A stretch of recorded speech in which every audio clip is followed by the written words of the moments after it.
What's up, YouTube? Larry A. Jackson again. What's happening? All right, so I gotta start like this. Okay, so if you ever look into my comments, I get a lot of comments. They be going crazy. People all the time are like, they be like, "Play Eric. You know, you're so good, Eric. I love the way you play, Eric. Eric this, Eric that." They be all over me, and I just be like, okay, but I figured now is as better time as any to go ahead and just burst this bubble, man, and just set the record straight and just make it clear to everybody on YouTube that I'm not Eric Moore. I know, man. I know. Similar styles. You know, he fast, I'm fast. He got crazy chops, I got crazy chops. You know, man, just he creative, I'm creative. You know, he stay killing, I stay killing. But yeah, I'm not him. So there you have it. I said it. So, of course, I'm just playing, y'all. But Eric Moore is the topic of conversation tonight. So, I want to start like this. When I was introduced to Eric Moore, I believe, in my opinion, there's two Eric Moores. There's Gospel Chops Eric, and then there's like World Tour Eric, or maybe Drumeo Eric, meaning the time he appeared on Drumeo to where he is now and what he's doing now. So no, of course, I don't know Eric personally, and I haven't gotten any of his thoughts on the things that I'm about to say, but it's just something about watching him that made me want to put this through. So, Gospel Chops Eric, which was also Big Eric. So there's this video on YouTube, very popular video, where Thomas Pridgeon and Tony Royster Jr. are having a shed session, and you can see Eric Moore off to the side against the wall, but then like there's a time throughout that whole video, not that particular clip, but when you get the whole shed session that Eric is shedding too. So that's the Eric that I was introduced to, and this is also like Guitar Center Drum Off champion Eric too. So Gospel Chops Eric, Drum Off Eric, Big Eric. When I seen Eric, I would have to say I was turned off. To be honest, I was turned off because I would watch Eric play in that shed session, and when I'm watching him, at that point in time, the way I view this guy is that he could do anything. He could play any rhythm at any speed, any chop. I believe he was even playing double bass at the time. He was throwing double bass in his chops. I mean, any rhythm, any sound, any idea, any, polyrhythms and just rudiments, just the speed, the hands. He was flipping the sticks. I mean, I thought he could do anything on the drums. So the reason I say I was turned off is because at the time, my thinking tells me if for what I thought at the time that we're talking about, Gospel Chops Eric, if what we thought at the time was his peak, or if he's already this good, where do you go from here? Where do you go from here? Like, how do you stay interested in this instrument, or just what's left? Like, you can do anything. I felt like at the time he could do anything. So then we go from gospel chops, Eric, and then like I kind of stopped keeping up so much with music. I don't know about y'all, but yeah, in times past, I've gone through those moments where music, falls to the back burner. But it happens, and we trying to make sure it don't happen no more. We trying to stay consistent and rock this thing out. I've quit drums several times. I'm just saying, and it always seems to come back around. So ain't no use in letting it go. So we gonna hold on. But I was not keeping up so much with music and drummers and things like that. And then I would say probably the next time I seen Eric and got consistent watching drums and following drummers was probably around the time that Eric did his Drumeo appearance. This was also around the time he lost the weight, and it just seems like it's just like a refreshed Eric. No, to be more specific, the drumcoaches.com, the drumcoaches.com, with Sticks and Damani. They start servicing videos, and they used to have videos called the Drum Code, which mimicked Bro Code from MTV. Very, very good videos. When he showed up with those guys is when I started noticing him again, because they was really teaching and breaking down things and showing you how to improve and showing you literally what it takes. Now, I'm not trying to make this video be extra long, but while I'm talking about the drum coaches and the type of exercises that they do, and how they literally train, they train on the drum set. One of the things when I was coming up, I would always be told, just stay in that pocket and all that other stuff will come. You just stay in the pocket and all that other stuff will come. Just focus on that pocket and work on playing in that pocket.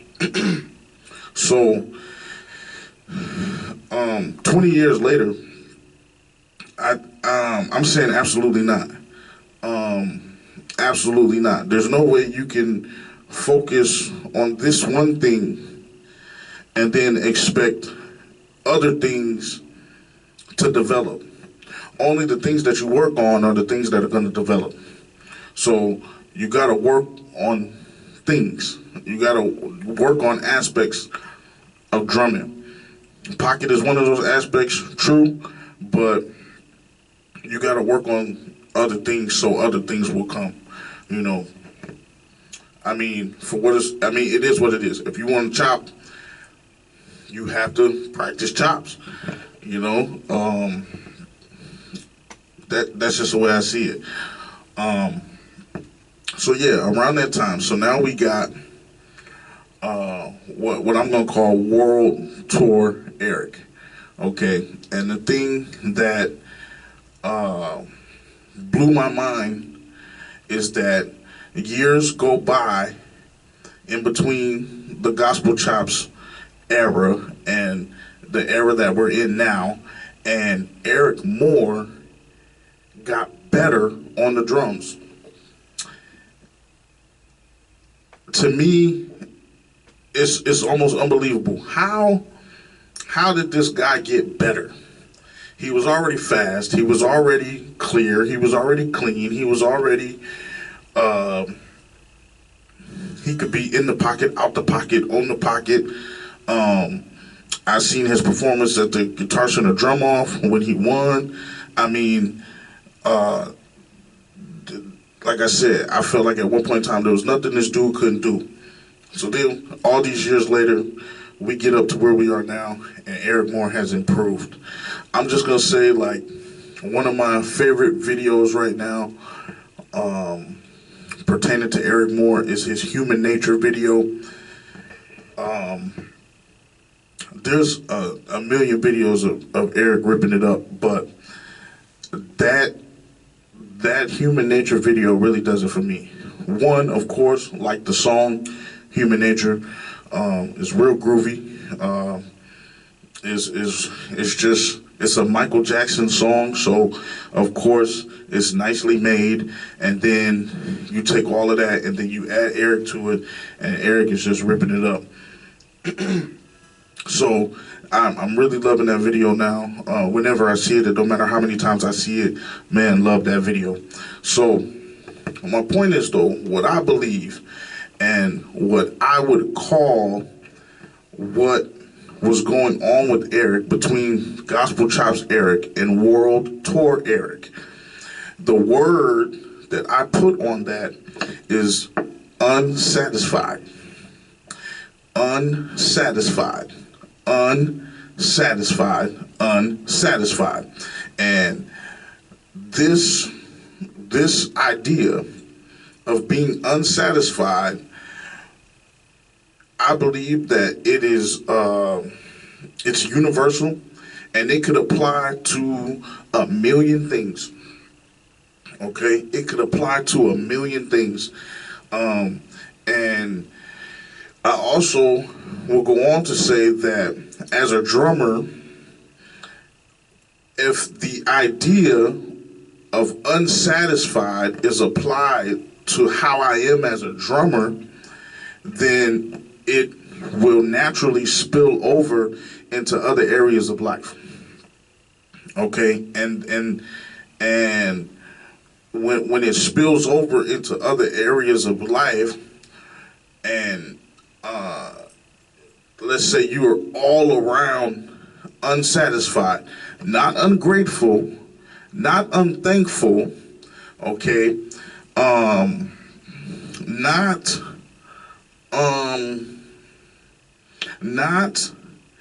not taking your blessings into consideration, but unsatisfied. This is to me, the way I see it through Eric Moore. It's untangible, okay, and I believe the seed or the beginning of being unsatisfied is not something that you could teach. It's something that comes from within.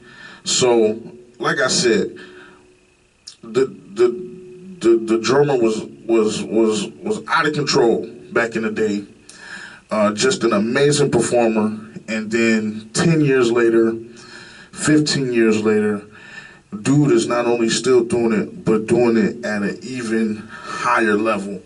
And to me, that speaks to and comes from being unsatisfied. Okay, so if Eric Moore as a drummer can be unsatisfied, then what